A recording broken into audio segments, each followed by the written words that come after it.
오늘은 datediff 함수 사용법에 대해서 알아보겠습니다.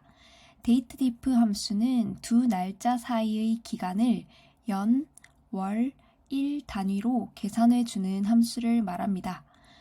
근속 연수나 나이 등 날짜가 증가하는 경우에 datediff 함수를 사용해 볼 수 있습니다. 그런데 datediff 함수의 경우 공식적인 문서화가 되어 있지 않은 상태라서 인수가 표시가 안 됩니다. 한번 바로 확인해 보겠습니다. 여기 보시면 원래 는을 입력하고 함수 값을 입력을 하면 이렇게 아래에 값이 자동으로 완성이 되는데 datediff 함수의 경우 아래에 자동 완성이 되어 있지 않습니다. 그래서 우리가 datediff라고 모두 입력을 해줘야 되고요. 여기서 괄호까지 모두 직접 열어줘야 됩니다. 그럼 이렇게 아래에 datediff라는 함수가 나오게 되고요. 여기서 인수 내에 어떤 것이 들어가야 되는지 나오지 않습니다. 그래서 이 점에 주의해 주시고요. 우리가 이제 datediff 함수 내의 인수를 입력을 해줘야 되는데요. 우선 어떤 인수가 들어가야 되는지 간단히 살펴볼게요. 여기 보시면 datediff 함수 내의 인수로 첫 번째로 시작일이 들어갑니다. 즉 날짜의 시작일이 첫 번째 인수로 들어가게 됩니다. 두 번째 인수로는 날짜가 끝나는 날짜, 즉 종료일이 들어가게 되고요. 세 번째로 단위가 들어가게 됩니다. 여기서 말하는 단위란 연도로 계산이 되도록 할 것이냐, 월 또는 일로 계산이 되도록 할 것이냐 하는 것을 우리가 입력을 해줘야 되는데요.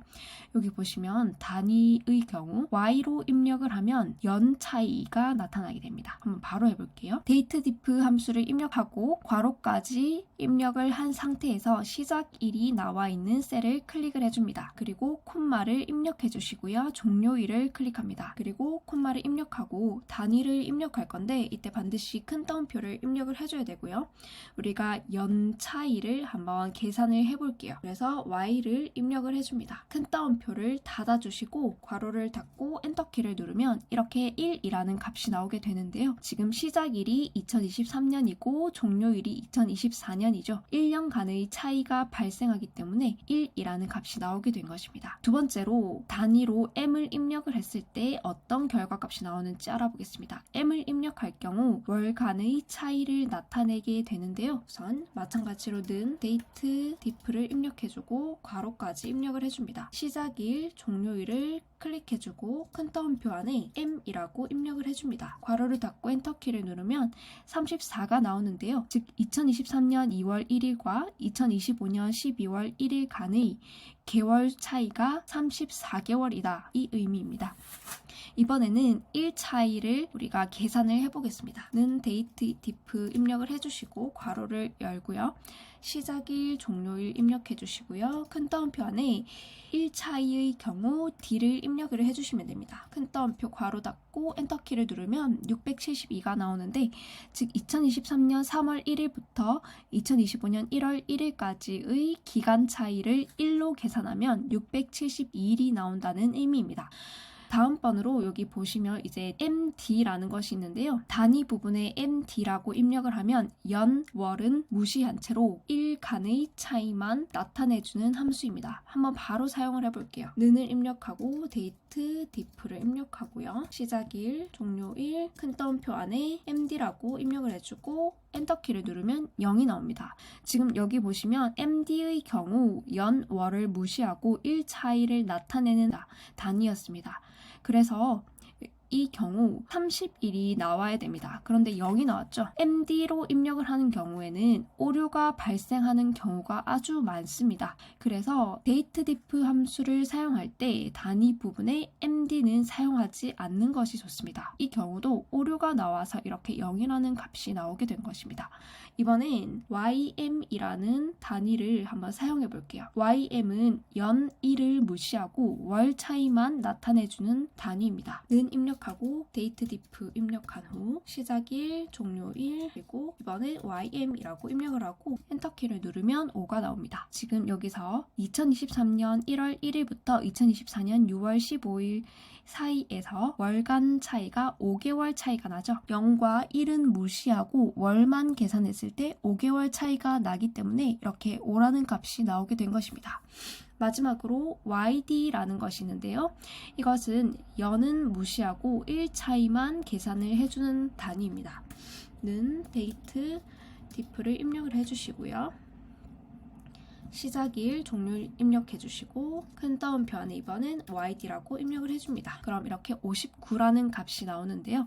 지금 연은 완전히 무시하고 1 차이만 계산을 했을 때 보시면 1월 1일에서 3월 1일까지의 기간이 59일이죠. 그래서 이렇게 59라는 결과값이 나오게 된 것입니다. 이렇게 datediff 함수를 사용해 볼 수 있고요. 우리가 datediff를 사용할 때 주의를 해야 할 점이 한 가지가 있습니다. 여기 보시면 오늘 날짜가 나와 있고요. 직원별 근무 시작일이 나와 있습니다.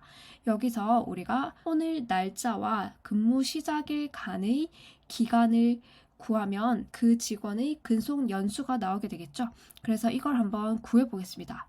우선 datediff 함수로 근속 연수를 구해 보겠습니다. 여기 한번 구해 볼게요. 는 datediff라고 입력을 해주고 우선 근무 시작일에서 오늘 날짜까지니까 근무 시작일을 클릭해 줍니다. 그리고 콤마를 입력해 주고요. 오늘 날짜를 클릭합니다. 여기서 오늘 날짜가 아래 셀에 자동 채우기를 할 때도 바뀌지 않아야 되겠죠. 그래서 F4키를 반드시 눌러서 절대 참조를 해줘야 됩니다. 셀을 고정시켜야 됩니다. 그리고 콤마를 입력하고 여기서 몇 년인지를 구할 거니까 Y를 입력해주고 엔터키를 누르면 0이라는 값이 나옵니다. 지금 여기서 2023년 1월 1일부터 2023년 9월 28일까지 기간이 1년이 안 되기 때문에 0이 나온 것이고요. 아래 셀에도 자동 채우기를 해주면 이렇게 결과값이 나오게 됩니다. 그런데 여기서 문제가 하나 있습니다. 지금 홍길동 사원의 경우 2021년 9월 30일부터 2023년 9월 28일까지 일을 해서 2년을 채우지는 못했지만 거의 2년에 가까운 기간 동안 일을 했죠. 근데 결과값은 1이라고 나왔습니다. datediff 함수를 이용했을 때 말이죠. 그래서 이러한 문제점을 해결하기 위해서 우리가 yearfrec 이라는 함수를 사용해 볼 수 있는데요. yearfrec 함수를 사용하면 소수점 자릿수까지 나오기 때문에 좀 더 정확한 근속 연수를 구할 수 있게 됩니다. 우선 는을 입력하고요. yearfrac을 입력을 해줍니다. 그리고 근무 시작일을 클릭해 주시고 콤마를 입력합니다. 그리고 오늘 날짜를 클릭해 주시고 이번에도 F4키를 눌러서 절대 참조를 해주시고 괄호를 닫고 엔터키를 누르면 이렇게 소수점 자릿수까지 아주 정확하게 값이 나오는 것을 확인할 수 있습니다. 아래 셀에도 자동 채우기를 해주면 이렇게 결과값이 정확하게 나오게 되죠. 홍길동 사원의 경우 datediff 함수를 사용했을 때는 1이라는 값이 나왔지만 yearfrac라는 함수를 사용했을 때는 1.99년이라고 나와서 아주 정확하게 결과값이 나오는 것을 확인할 수 있습니다.